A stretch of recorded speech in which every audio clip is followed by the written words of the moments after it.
തിരുവനന്തപുരം തദ്ദേശ സ്ഥാപനങ്ങളിലേക്ക് നടക്കുന്ന തെരഞ്ഞെടുപ്പിൽ തിരുവനന്തപുരം സവിശേഷമായി ശ്രദ്ധ ആകർഷിക്കുന്നുണ്ട്. അവിടെ അക്ഷരാർത്ഥത്തിൽ ഒരു ത്രികോണ പോരാട്ടം തന്നെയാണ് നടക്കുന്നത്. ഈ തെരഞ്ഞെടുപ്പിൽ ഒരുപക്ഷെ കേരളത്തിൻ്റെ രാഷ്ട്രീയ ദിശാസൂചികയൊക്കെ അത് ഏതു വഴിക്ക് നീങ്ങുന്നു എന്നതിൻ്റെയൊക്കെ സൂചനകൾ വരാൻ പോകുന്ന ഒരു കോർപ്പറേഷൻ കൂടിയാണ് തിരുവനന്തപുരം. അതുകൊണ്ട് ഒരു നിയമസഭാ തെരഞ്ഞെടുപ്പിൻ്റെ വീറും വാശിയും തിരുവനന്തപുരത്തെ പോരാട്ടത്തിന് തുടക്കം മുതൽ തന്നെ പ്രകടമായിരുന്നു. സംസ്ഥാന നേതാക്കൾ നേരിട്ടിറങ്ങി അവിടെ പ്രചാരണത്തിന് നേതൃത്വം നൽകുന്ന, അവരുടെ വാർ റൂമുകൾ നയിക്കുന്ന ഒരു തെരഞ്ഞെടുപ്പ് കാലം കൂടിയാണ് തിരുവനന്തപുരത്തെ സംബന്ധിച്ച്. തിരുവനന്തപുരത്ത് മേഘന മുരളി ഒരിക്കൽ കൂടി ചേരുന്നുണ്ട്. കാഞ്ഞിരംപാറയിൽ നിന്നാണ് മേഘന വിവരങ്ങൾ നൽകാൻ ചേരുന്നത്. മേഘന, എന്താണ് അവിടെ UDF-ന്റെ പ്രചാരണം അവസാന മണിക്കൂറുകളിലൂടെ കടന്നു പോകുമ്പോൾ പ്രാദേശിക നേതാക്കളുടെ ഒക്കെ നേതൃത്വത്തിൽ വലിയ തോതിൽ പ്രവർത്തകരെ അണിനിരത്താൻ കഴിയുന്നുണ്ട് UDF-ന്, അല്ലേ?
എങ്ങനെയാണ് വിജയപ്രതീക്ഷ? 95% വിജയപ്രതീക്ഷ. എന്തൊക്കെയാണ് വിഷയം എന്താ സംസാരിക്കുന്നത്? മാലിന്യ നിർമ്മാർജ്ജനം, തെരുവുനായ്ക്കളുടെ ശല്യം, തെരുവുകളൊക്കെ കത്തുന്നില്ല, പരിസര പ്രദേശങ്ങളിൽ പറമ്പുകൾ വൃത്തിയല്ല, അതെല്ലാം വൃത്തിയാക്കിയ ജനങ്ങളുടെ പ്രതികരണം എങ്ങനെയാണ്? മുതിർന്ന നേതാവിനെ രംഗത്തിറക്കുമ്പോൾ ജനങ്ങളുടെ പ്രതികരണം എങ്ങനെയാണ്? ജനങ്ങൾക്ക് നല്ല പ്രതികരണം.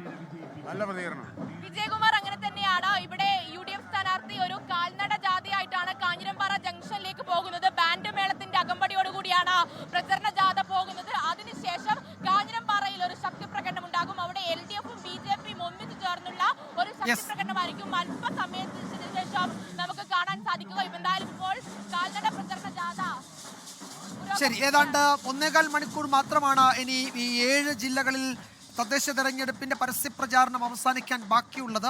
പരമാവധി പ്രവർത്തകരെയും നേതാക്കളെയും ഒക്കെ അണിനിരത്തി അവിടെ വലിയ പ്രവർത്തകരുടെ പങ്കാളിത്തം ഉറപ്പാക്കിക്കൊണ്ടാണ് ഈ അവസാന 1 മണിക്കൂർ കടന്നു പോകുന്നത്. തിരുവനന്തപുരത്ത് വിവിധ കേന്ദ്രങ്ങളിൽ ഈ പരസ്യപ്രചാരണം അവസാനിക്കുന്നതിൻ്റെ ഈ അവസാന മണിക്കൂറുകളിൽ വലിയ ആഘോഷവും ആവേശവും നമുക്ക് ദൃശ്യമാണ്. പ്രാദേശിക രാഷ്ട്രീയം മാത്രമല്ല, സംസ്ഥാന രാഷ്ട്രീയം മാത്രമല്ല, ദേശീയ രാഷ്ട്രീയവും അന്തർദേശീയ പ്രശ്നങ്ങൾ പോലും ചർച്ചയായ പല ജില്ലകളുമുണ്ട്. അതൊക്കെ ആ ജില്ലകളുടെ സ്വഭാവം അനുസരിച്ച് ഈ പ്രചാരണ വിഷയങ്ങളിലും വലിയ മാറ്റങ്ങൾ ഉണ്ടായിരുന്നു. അങ്ങനെ തീപാറുന്ന പോരാട്ടം, തീപാറുന്ന പ്രചാരണ വിഷയങ്ങളൊക്കെ ആയിരുന്നു നമ്മൾ കഴിഞ്ഞ 10-15 ദിവസം ഈ തെരഞ്ഞെടുപ്പ് പ്രചാരണ വേളകളിൽ കണ്ടത്. അതിൻ്റെയൊക്കെ അവസാനം ഇതാ പ്രവർത്തകരോട് വോട്ട് ചോദിച്ച് അഭിവാദ്യം അർപ്പിച്ച് സ്ഥാനാർത്ഥികളും നേതാക്കളും ഒക്കെ കടന്നു പോവുകയാണ്. ലോകത്തെവിടെയായാലും ഏത് സമയത്തും 24 വാർത്തകളും ഓഗ്മെന്റഡ് റിയാലിറ്റി പാക്കേജുകളും എക്സ്പ്ലെയിനറുകളും വിശദമായി കാണാൻ ഞങ്ങളുടെ YouTube ചാനൽ നിങ്ങൾക്ക് സബ്സ്ക്രൈബ് ചെയ്യാം.